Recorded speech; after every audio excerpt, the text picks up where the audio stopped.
O Índice Nacional de Preços ao Consumidor, o IPCA, ficou em 0,33% em dezembro de 2025. Os dados foram divulgados pelo IBGE e a gente tem aqui uma arte para mostrar para vocês o comportamento da inflação durante o ano de 2025. Veja só, foi um zigue-zague, teve um pico de inflação em fevereiro. Ela chegou a 1,31%, ameaçando sair do controle. O Banco Central começou a subir os juros em junho e aí a inflação se manteve comportada. Houve até uma deflação em agosto de 0,11%, depois subiu para 0,48%, ficou ali no zigue-zague e fechou o ano em 0,33%, portanto, com a inflação dentro da meta, mas dentro da meta, considerando a margem de tolerância, que a meta é 3% e a margem de tolerância até 4,5%. O acumulado anual de 2025 foi de 4,26%, permaneceu, portanto, como eu disse, dentro da meta estabelecida pelo Conselho Monetário Nacional de 4,5%. 2025 ficou abaixo de 2024. Vamos ver aqui no telão?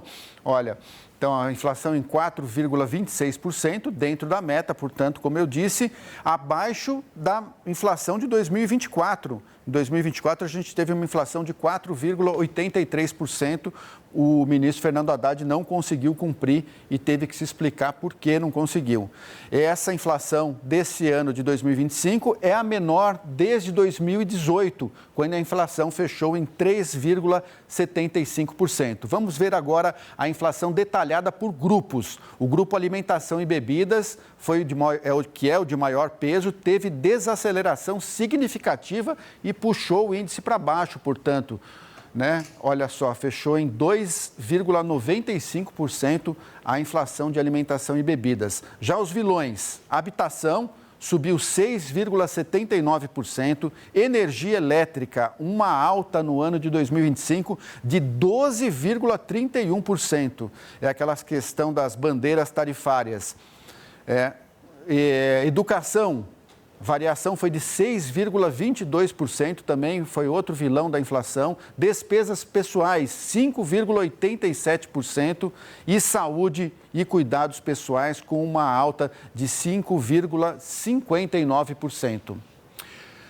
Pois esse resultado dentro da meta do Banco Central é o menor em 6 anos, como a gente comentou, traz um novo fôlego para as decisões sobre taxa de juros no país. Nós vamos entender o que segurou os preços no ano passado e o que esperar para o nosso bolso em 2026 com a economista Carla Beni. Ela é professora da FGV e conselheira do Conselho Regional de Economia do Estado de São Paulo. Professora, muito bom dia e bem-vinda pela sua participação aqui com a gente. Bom dia, Lúcio. É um prazer estar aqui com vocês. Professora Carla, foi a safra recorde da agricultura que ajudou a segurar essa inflação na meta? Uma parte, sim, bem importante, e a gente precisa separar um pouco, dentro do IPCA, a parte de alimentos, como vocês bem já mostraram aqui. Então, é essa parte de alimentos no dia a dia da nossa alimentação que a gente acaba sentindo mais ou menos a inflação. E a diferença foi bem importante, porque a gente teve uma inflação de alimentos de 2,9%. Então, imagine que se a gente tem uma meta de inflação de 3%, na parte de alimentos a gente ficou abaixo aí até da meta de 3%. Então, isso foi uma medida muito importante e eu vou dar um comparativo. No ano passado, a inflação de alimentos foi 7%. Professor, agora que todo mundo comenta, né? Essa inflação de alimentos abaixo de 3%, mas por que quando a gente vai ao supermercado, a gente passa no caixa, a gente não tem essa sensação de que essa inflação ficou só nisso? Parece que foi muito mais. Isso, essa é uma questão muito interessante, adorei essa sua pergunta, porque a nossa percepção no dia a dia, ela é diferente de um índice. Por quê? Existe uma coisa chamada inflação pessoal, que é a inflação da casa do Lúcio. Eu não sei o que o Lúcio compra, o que ele passa no caixa, se aqueles itens que ele está passando no caixa são exatamente aqueles que são calculados no IPCA.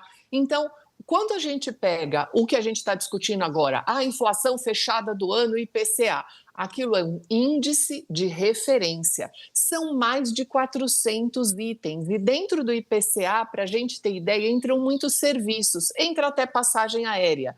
Então, há esse descolamento, sim, lembrando que o índice ele serve para corrigir contratos, como tem o IGPM e o INPC, por exemplo. Por isso que a gente tem essa diferença aqui no dia a dia quando a gente está aí no supermercado. Ah, tá, professora. Se a senhora puder depois citar exatamente quais foram os alimentos que mais caíram. E eu queria também perguntar Sim. dos vilões, né? Energia elétrica e educação foram os vilões da inflação. Por quê?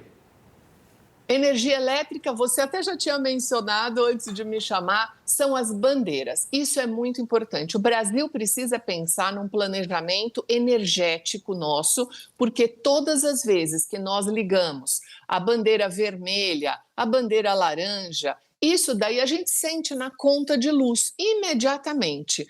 E isso reflete muito no IPCA, porque cada item tem um peso e a energia elétrica tem um peso muito grande dentro do IPCA. Então, a gente segue esse ano com esse mesmo dilema. Precisou ligar uma bandeira vermelha, a gente vai ter um peso maior no IPCA, sim. E a outra questão que você me pediu, olha que interessante, o arroz esse ano teve uma queda de 26%, o feijão preto 32% e o feijão carioca 4% e a batata inglesa 13%. Esses foram os grandes itens que caíram muito. A carne também, como está mostrando, também teve uma queda bem importante em relação ao ano anterior, mas ela ainda segue com um certo aumento, porque essa é a tendência para esse ano. Ah, professora, depois eu vou perguntar para a senhora se o tarifaço do Donald Trump acabou ajudando nessa questão da inflação, porque acabou sobrando mais alimentos aqui no Brasil, porque o país deixou de exportar. Mas antes tem uma pergunta do nosso analista, o César Feitosa, lá de Brasília, para a senhora. César, por favor. Professora, bom dia, obrigado pela entrevista. Eu queria entender um pouco sobre a posição do Banco Central nisso tudo, porque o governo, o presidente Lula, tem feito muitas críticas ao Banco Central pela manutenção da taxa básica de juros em níveis muito altos, como fechou no ano passado em 15%, e é o que se mantém mesmo com uma previsão de queda, talvez não nessa próxima reunião do Copom, mas na seguinte.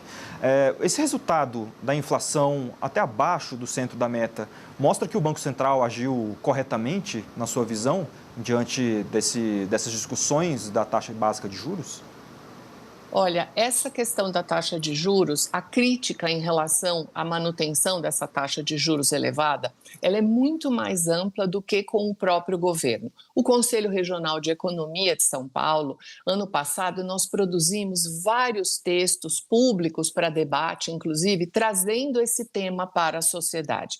Vários economistas já, inclusive, entregaram cartas para o próprio Banco Central, para o Conselho Monetário Nacional, dizendo que esta taxa de juros está muito além do que deveria, porque ela é o motor da inadimplência, que é o outro problema que a gente tem agora no país muito acentuado. Então, se você me perguntar como você está fazendo, se essa taxa de juros ela é o suficiente ou ela é uma taxa correta, eu colocaria como ela excessiva, porque os 3% é uma meta muito justa, digamos assim, muito rígida para o Brasil. Nós ficamos muito tempo com 4,5% de meta. Agora a gente está com um patamar de 3% e isso daí força, sim, o Banco Central a elevar muito a taxa de juros. A gente está com 2 dígitos desde 2022, né?